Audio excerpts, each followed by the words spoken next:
बल्कि वो हम में से किसी का साथी सिरे से था ही नहीं, मगर शनासा जरूर था। वक्त को जैसे मौत आ गई, नब्ज़ें गोया थम कर रह गई थी। माहौल साकित होकर रह गया। मां सिवाय किसी की हल्की सिसकारी लेने के ये मैडम लच्छी थी। सज्जाद बेग सोफे के पास ही टिका रह गया। मुझ समेत सभी लोग जहां के तहां रुक गए। वो सलीम छाल गया था। सतून की आड़ से मेरी फैली हुई नजरें उसके चेहरे पर जमकर रह गईं। वो अकेला नहीं था, क्योंकि जरा ही देर बाद उसके अक्ब में जो शख्स जाहिर हुआ उसे भी मैं पहचान गया था। वो गग्गल था। ये वड्डे चौधरी शाला जी का गुमाश्ता था। मुमकिन था इनके और मुसल्लह साथी भी बाहर कहीं मौजूद और मुस्तैद खड़े हों, ताहम इन दोनों की आमद हम सब के लिए ही खैर मुतवक्का सही। लेकिन मुझे ऐसा ही लगा जैसे मैं आसमान से गिरकर खजूर में अटकने लगा हूं।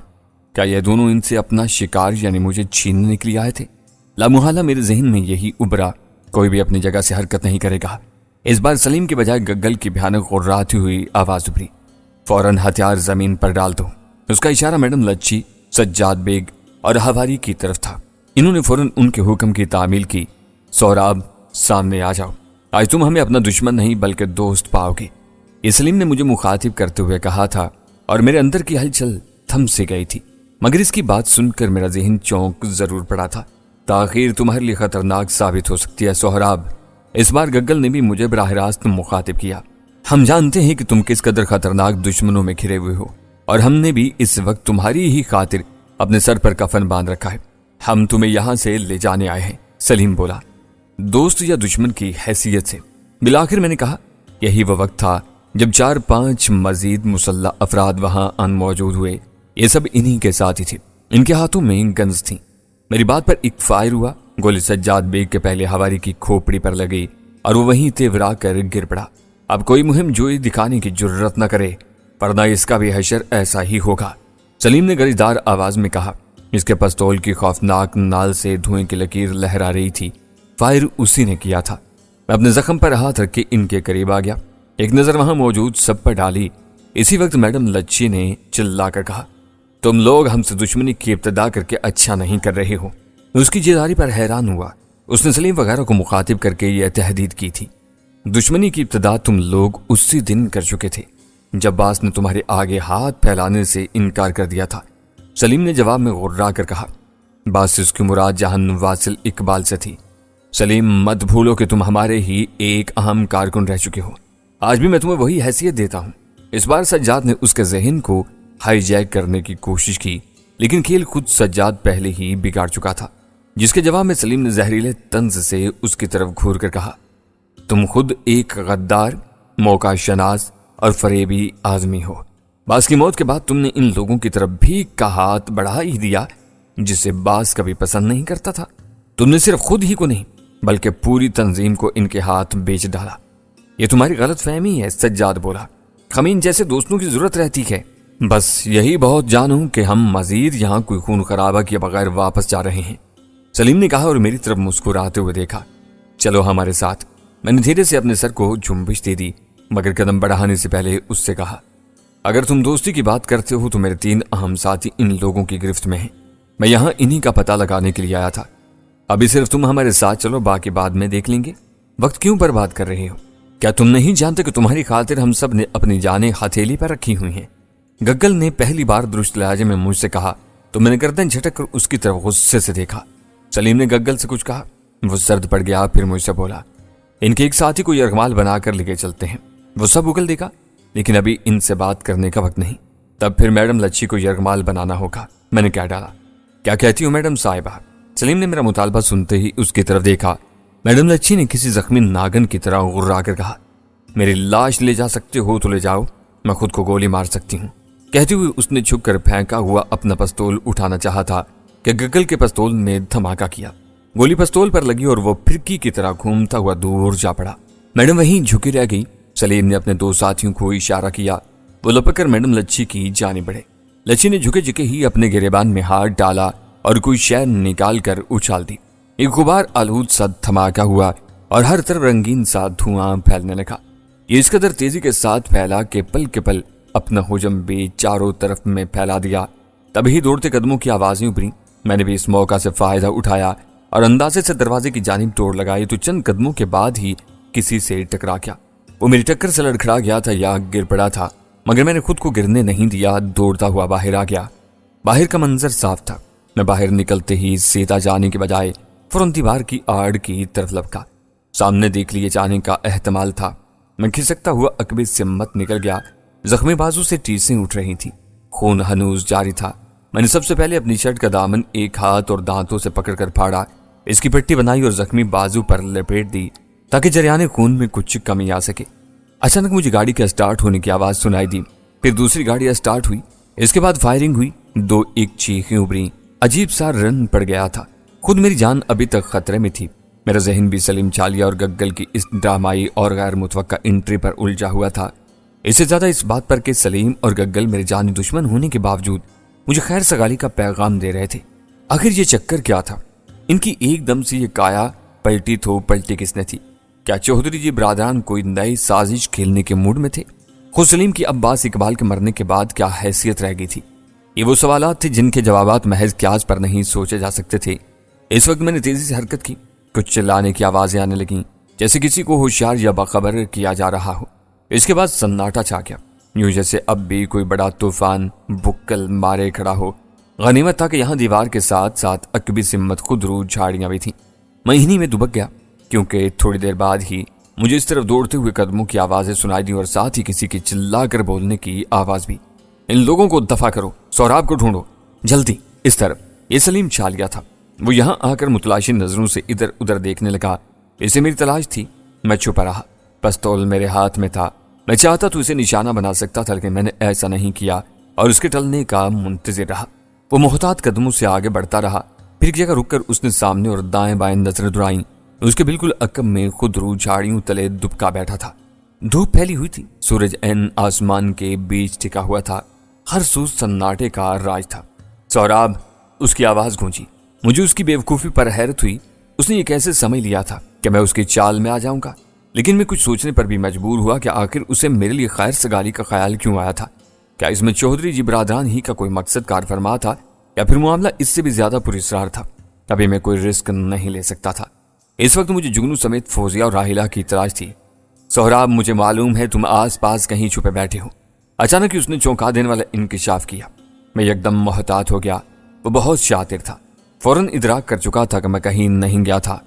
راحیلہ میرے قبضے میں ہے، ابھی میں تمہاری طرف دوستی اور خیر سگالی کا ہاتھ بڑھانے کو تیار ہوں۔ میں راحیلہ کے ذکر پر بری طرح چونک پڑا۔ اب اس کمبخت نے میری دکھتی رگ پر ہاتھ رکھ دیا تھا، لیکن اس نے فوزیہ کا ذکر کیوں نہیں کیا تھا؟ یہ سوچ کر میری بے چینی فزوں تر ہونے لگی۔ راحیلہ میرے پاس محفوظ ہے، وہ میری مہمان ہے، وہ ہمارے ہاں قیدی نہیں۔ بعض اوقات حالات اس سطح پر آ جاتے ہیں کہ دشمنوں کے مفادات بھی ایک ہو جاتے ہیں۔ میری بات سمجھنے کی کوشش کرو، دو میں غیر مسلح ہو جاتا ہوں۔ کہتے ہوئے اس نے اپنا پستول تھوڑے فاصلے پر پھینک دیا۔ میں جھاڑیوں سے نکل آیا اور اسے عقب سے پکارا۔ وہ ایک دم پلٹا، مجھے دیکھا اور مسکرا دیا۔ میں ذرا سی بھی چالاکی برداشت نہیں کر سکوں گا سلیم، میں نے اپنا پستول اس کی جانب تانتے ہوئے زہر خن لہجے میں کہا۔ وہ مجھے دیکھ کر مسکرایا۔ اس کی مسکراہٹ میں مجھے ہزاروں فتنے چھپے محسوس ہوئے۔ تمہارا اس طرح سامنے آ جانے کا ایک ہی مطلب ہے دوست، کہ تم میری بات سمجھ چکے ہو، وہ بولا۔ مجھے تمہاری کوئی بات سمجھنے کی ضرورت نہیں ہے، میں نے اسی طرح سرد اور سپاٹ لہجے میں کہا۔ پھر یہی وہ وقت تھا جب گگل اور اس کے 3 اور مسلح ساتھی بھی دائیں بائیں سے نکل کر وہاں آ گئے۔ میں محتاط ہو گیا۔ وہ خاموشی سے ہماری جانب تکنے لگے۔ صرف گگل نے ہماری طرف پیش قدمی کی۔ سہراب، غصہ تھوک دو، جو ہوا اس پر اب مٹی ڈالو، آؤ ہم آج سب مل بیٹھتے ہیں، سلیم بولا۔ مجھے اس کے لہجے ہی سے مکاری اور آنکھوں سے موقع شناسی کی چمک صاف جھلکتی محسوس ہوئی۔ مجھے اس سے کوئی سروکار نہیں۔ میں نے بدستور روکھے لہجے میں کہا، تم راحیلہ کے بارے میں بتا رہے تھے، کیا یہ سچ ہے کہ وہ تمہارے قبضے میں ہے؟ قبضے میں نہیں، ہماری مہمان ہے وہ، اس بار گگل نے کہا۔ مجھے صاف لگا کہ وہ راحیلہ کا ڈرامہ رچا کر میرے گرد کوئی جال پھیلانا چاہتے تھے۔ یہ بات اپنی جگہ تھی کہ ان کا کالی لہر والوں سے ٹھیک ٹھاک ٹاکرا ہو چکا تھا۔ اس کے پس پردہ کیا کہانی تھی وہ میرے علم میں نہیں تھی۔ یہ تجسس اپنی جگہ تھا۔ ہمارے ساتھ چلو، آرام سے بیٹھ کر بات کر لیں گے۔ تمہارا بدگمان ہونا عین ممکن ہے، لیکن جب ہم سے مل بیٹھ کر بات کرو گے تو ساری بات سمجھ میں آ جائے گی، سلیم بولا۔ ساتھ ہی اس نے دوستانہ انداز میں میری جانب مسافر کے لیے ہاتھ بھی بڑھا دیا۔ میں نظر انداز کر دیا۔ اس نے برا منائے بغیر کھسیانی سے مسکراہٹ سے ہاتھ واپس کھینچ لیا۔ کوئی ڈیل کرنا چاہتے ہو؟ بالآخر میں اس سے بات کرنے پر آمادہ ہوا۔ اس ڈیل کا نام مت تو کوئی موقع شناسی؟ میں تنزیہ مسکرایا۔ चलो तुम्हारे इत्मीनान के लिए यही सही। इस बार गग्गल बोला, हमारे साथ तो चलो, यहाँ खड़े रहना खतरनाक हो सकता है, फिर तुम्हारा बाजू भी जख्मी है। मैंने होंठ भींच कर कुछ सोचा, फिर इनके साथ जाने की खामी भर ली। पता नहीं ये मेरी बेवकूफ़ी थी या फिर राहिला के जिक्र पर मुझे फौजिया की फिक्र लग गई थी, लेकिन हकीकत यही थी कि इन लोगों की आमद ही ने मुझे काली लहर के खतरनाक लोगों से रिहाई दिलाई थी। लगता कुछ ऐसा ही था कि किसी बात पर या वजह से इनकी और काली लहर वालों के दरमियान बुरी तरह ठन चुकी है। हम सब एक गाड़ी में बैठ गए, गाड़ी रवाना हो गई। सारे रास्ते खामोशी रही। मेरा दिलो दिमाग जाने अनजाने अंदेशों की इज्जत में रहा। दिन खूब निकला हुआ था और सड़क पर धूप चमक रही थी। मेरा ख्याल था कि वो अपने पहले वाले ठिकाने का रुख करेंगे, मगर ऐसा नहीं हुआ। वो शहर पहुंचकर क्लॉक टावर कैंट से, सदर बाजार और इसके वस्त से जगन्नाथ टेम्पल के करीब से गुजरे, फिर फोर्ट रोड पर आ गए और वहां से एक चौराहे पर दाएं जाने मुड़े तो खासा पोश इलाका शुरू हो गया। यहाँ बहुत सब्जा देखने को मिला। यूं तो पूरा सियालकोट ही घने दरख्तों और बागात से अटा पड़ा था, मगर यहाँ इस इलाके को बड़ी तरतीब के साथ फूलों, बागों और दरख्तों के साथ सजाया गया था। वहां एक 10 मरले के बंगलानुमा मकान के सामने पहुंचकर ड्राइवर ने कार रोक दी। हम सब नीचे उतर आए। मैं बंगले का जायजा लेता रहा, जो एक मंजिला था, खासा खूबसूरत डिजाइन किया गया था। सामने बागीचा था। हॉर्न देने पर लोहे का गेट खुला और हम सब अंदर दाखिल हो गए। सामने मुख्तसर कार पोर्च था। वहां एक जीप खड़ी थी।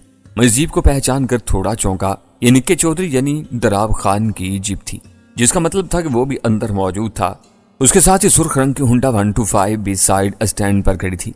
ये गग्गल की बाइक थी, वही 125 जिस पर गग्गल ने अपने साथी मुनीरे के साथ मेरा और नादो का तवील अरसे तक ताक़ुब किया था। और बिलाखिर हमसे एक खतरनाक टकराव हुआ तो नादो ने जोशे जनू तले, जब मेरी जान खतरे में थी, मुनीरे को खला कर डाला था। मेरे अंदर अब भी बार बार कोई चीख रहा था कि मैं खुद को इनके जाल में फंसाने की एक दानिस्ता और अहमकाना हरकत कर रहा हूँ। मगर काली लहर वालों के ठिकाने पर हमला और राहिला का हवाला मेरे लिए तजस्सुस का सबब बना हुआ था। मुमकिन था कि कोई काया पलट ख्वाह किसी मकसद के लिए ही सही हुई जरूर थी। हम एक बड़े और हाल नुमा आरामदेह कमरे में आ गए। यहाँ फर्श पर दबीज कालीन, छत पर बेश कीमत फानूस और दीदा जेब और महंगी काठ का फर्नीचर नजर आया। 2-3 मुलाजिम भी थे। इनमें एक अधेड़ उम्र की औरत भी थी। मुझे अंदाजा हुआ कि यह बंगला हाल ही में खरीदा गया था। मेरा ख्याल गलत भी हो सकता था। सबसे पहले मेरी मरहम पट्टी की गई। इसके बाद फोन करके किसी डॉक्टर को भी बुलवा लिया गया। उसने दूसरे कमरे में मेरे बाजू के जख्म का मुआयना किया। ये पुलिस केस तो बनता था, मगर ये डॉक्टर शायद इनकी जान पहचान का था और करीब ही कहीं उसकी रहाइश या क्लिनिक था। उसने फोन करके अपने असिस्टेंट को भी कुछ मजीद सर्जिकल सामान के साथ बुलवा लिया था। इसने दुरुस्त तरीके से मेरे बाजू के जख्म की दोबारा पट्टी कर दी। कुछ गोलियां, कैप्सूल भी फांकने को दिए। फिर वो कुछ हदायत देख कर चला गया। मैं राहिला से मिलने के लिए बेचैन रहा। मैं इस सारे गोरख धंधे से पर्दा उठने का शिद्दत से मुंतज़िर रहा। मैं राहिला से मिलकर उसे फौजिया के बारे में दरियाफ्त करने का इरादा रखता था। ये भी कि वो खुद इनके कब्जे में कैसे आई, ये मेरे लिए एक जबरदस्त अचंभे की बात थी। लगभग 2 या 1.5 घंटा इन सारे चक्रों में लग गया। इसके बाद हम आरामदेह सोफों पर विराजमान हो गए। खाने पीने का भी दौर चला। इस असना में निक्का चौधरी भी आ गया। चौधरी दराब शायद अब तक दूसरे कमरे ही में मौजूद था। अब उसे मुतल्ला कर दिया गया था। इस वक्त भी वो बड़े ठस्से के साथ नमूदार हुआ। चेहरे पर वही रवायती रौनक तारी थी जो ऐसे लोगों का खासा होती है। उसने बेदाग और कीमती शलवार कुर्ता पहन रखा था, जिस पर सुनहरी कढ़ाई नजर आ रही थी। पैरों में तिलादार खुस्से थे। इसकी घनी मूंछें उसकी भवों की तरह तनी हुई थी। तेल में चपड़े बाल खूब चमक रहे थे। हाथों में बेशकीमत अंगूठियां थीं। वो मेरी तरफ घूरते हुए सामने वाले सोफे पर विराजमान हो गया। मैंने उसे देखकर होल से अपने सर को सलाम के अंदाज में जुम्बिश देना काफी जाना था। इसने भी जवाब में खफीफ सा सर हिलाया। हाल कमरे में चंद लहजों तक खामोशी तारी रही। इसके बाद खरखराते लहजे में उसकी गूंज उभरी। तखातुब मैं ही था। कैसे हो? मैं ठीक ही हूँ। मैंने भी उसके चेहरे पर नजरें गाड़ते हुए जवाब दिया। क्या राहिला से बात हो सकती है? जवाब में चौधरी दराब ने एक मुलाजिम को मखसूस इशारा किया। वो चला गया। जरा देर बाद ही लौटा तो गैर यकीनी के अंदाज में उसके हमरा आती हुई राहिला को देखता रह गया। इसका चेहरा कुमलाया हुआ था और रंगत फीकी, आंखों में उजाले जैसे अरसा भी तेज हो चुके थे। राहिला, मैं बेख्तियार उसे पुकारता वो सोफे से उठ खड़ा हुआ और उसकी जानिब बढ़ा। किसी ने दखल अंदाज होने की कोशिश नहीं की। मैं राहिला का बाजू थाम लिया और शिद्दत तड़प से बोला, फौजिया किधर है? वो तो तुम्हारे साथ थी। राहिला ने मेरी तरफ उतरी निगाहों से देखा और फिर चेहरे पर तल्ख आसार नमूदार हुए। वो तल्ख लहजे में बोली, तुम्हें फौजिया की फिक्र है? मेरे साथ क्या बीता वो नहीं जानोगे? तो मेरे सामने भली चंगी खड़ी हो और अब खैरियत ही से हो, लेकिन फौजिया तुम्हारे साथ नहीं। मुझे किसकी ज्यादा फिक्र सताएगी? میرا لہجہ سخت ہو گیا۔ جاننے والے جانتے ہیں کہ ابتدا ہی سے میرے اور راحیلہ کے درمیان رشتہ ہی ایسا رہا تھا کہ ہمارے درمیان تلخ کلامی بھی ہو جاتی تھی اور بدگمانی اور بددلی بھی۔ وجہ وہی پرانی چلی آ رہی تھی کہ وہ مجھے ہمیشہ ہی سے ایک محبوب کے روپ میں دیکھتی تھی اور میں اسے بہن کے روپ کے سوا اور کسی بھی روپ میں دیکھنے سے قاصر ہی تھا۔ اچھی بھلی، اس نے کڑوے لہجے میں طنز سے دہرایا، کیا تمہارے سامنے کوئی جوان اور خوبصورت لڑکی اس طرح کھڑی ہو تو وہ بالکل ٹھیک اور اچھی بھلی ہوتی ہے؟ میں اس کی بات اور لہجے پر دہل گیا۔ تبھی ہی مجھے غور سے اس کی نیم و آنکھوں میں جھانکنے کا موقع ملا۔ وہاں شکن آلودگی اور ٹوٹ پھوٹ کے آثار محسوس ہوئے تو میں نے یکدم اسے اپنے ایک بازو سے تھام لیا اور خونناک لہجے میں بولا، مجھے سچ بتاؤ، تم کہنا کیا چاہتی ہو؟ اور فوزیہ کہاں ہے؟ اس نے بڑی بے رخی سے میرا ہاتھ جھٹک دیا، پھر سامنے صوفے پر جا کر چپ چاپ سے بیٹھ گئی۔ مجھے اس کی خاموشی بری طرح تکلیف دے رہی تھی۔ میں گھوم کر پلٹا اور دوبارہ اس کی جانب لپکا، لیکن اسی اثناء میں سلیم نے مجھے مخاطب کر کے ٹوک دیا، تھوڑا صبر کرو سہراب، اسے ذرا دیر کو اکیلا چھوڑ دو اور یہاں آ کر بیٹھ جاؤ، ہم تمہیں ساری بات بتا دیتے ہیں۔ میں نے راحیلہ کے پزمردہ چہرے پر ایک نظر ڈالی اور پرسوچ انداز میں اپنے ہونٹ بھینچتا ہوا اس کے قریب والے صوفے پر جا بیٹھا، مگر اب بھی میں راحیلہ کی طرف ہی دیکھتا رہا۔ سلیم نے میرے کاندھے پر اپنا ہاتھ دھرا اور دوبارہ کہا، اس بیچاری کے ساتھ بڑا ظلم ہوا ہے، کالی لہر والوں نے اسے غداری کرنے پر بڑی کڑی سزا دی ہے، وہی سزا جو ایک شریف عورت کو اندر سے روح تک توڑ ڈالتی ہے۔ میں اس کی بات سن کر ایک دم آپے سے باہر ہو گیا۔ اس کا ہاتھ جھٹک کر بولا، میں انہیں زندہ درگور کر ڈالوں گا، نشان عبرت بنا دوں گا۔ کس نے یہ حرکت کی ہے میری بہن کے ساتھ؟ کالی لہر کے ماسٹر مائنڈز میں شمار ہونے والے رانگا بابا نے اسے یہ سزا دی ہے۔ سلیم نے بھیانک انکشاف کیا اور میری آنکھوں میں خون اتر آیا۔ رانگا جو اب بابا نہیں بلکہ میں اس خبیث شیطان کو رانگا لنگڑا بنا چکا تھا، اس کی بوٹیاں نوچنے کے لیے بے چین ہونے لگا۔ راحیلہ کے سر پر اتنی بڑی قیامت توڑ دی گئی تھی اور میں زندہ تھا۔ فوزیہ کا کیا حشر کیا ہوگا ان نامراد شیطانوں نے؟ اس تصور ہی سے میری روح کانپ جاتی، میرے اندر بے چینیوں کے اور قہر و غضب کے طوفان کروٹیں لینے لگے۔ میرا جی چاہا اسی وقت پلٹ جاؤں، کالی لہر والوں کے ایک ٹھکانے پر جا کر انہیں تلاش کروں اور رانگا لنگڑے سمیت کسی کو بھی زندہ نہ چھوڑوں۔ راحیلہ سلیم کی زبانی اس اذیتناک واقعے کی جھلک پر ہی بے اختیار سسک پڑی۔ میں فوراً اٹھ کر اس کے پاس جا بیٹھا۔ میری اندر کی تلخی دھل چکی تھی، اب مجھے اس پر ترس آنے لگا تھا۔ وہ غم کے ایک پہاڑ کے بوجھ تلے دب کر رہ گئی تھی۔ میں نے کہا، راحیلہ، تم پر یہ ظلم کرنے والوں کو میں بہت جلد نشان عبرت بنا دوں گا۔ میرا یقین کرو، میں تمہاری تلاش میں ایک پل کے لیے بھی چین سے نہیں بیٹھا تھا۔ ہر جگہ جہاں مجھے تم لوگوں کے ملنے کی امید تھی میں گیا اور دشمنوں پر شب خون مارا اور قہر بن کر ٹوٹا ان پر۔ رانگا مردود سے بھی میرا سامنا ہوا اور میں نے اس کے اہم ساتھیوں کو بھی زندہ نہیں چھوڑا۔ بدقسمتی سے رانگا میرے ہاتھوں لنگڑا تو ہوا مگر جہنم واصل ہوتے ہوتے بچ گیا۔ اب بھی تم سلیم سے پوچھ سکتی ہو، میں انہی لوگوں کے نرغے میں تھا۔ اس سارے چکر میں میرے اپنے دو اہم اور جانثار ساتھی مارے گئے، ایک جگنو نامی جگری یار کا بھی کچھ پتا نہیں چلا۔ اور فوزیہ، پلیز مجھے اس کے بارے میں تو بتا دو، اور تمہیں ان لوگوں نے کیسے تلاش کیا؟ آخر میں میرا اشارہ سلیم وغیرہ کی طرف تھا۔ میری زبانی یہ سب سن کر راحیلہ نے سسکنا بند کر دیا اور چپ چپ سی خلاؤں میں گھورنے لگی۔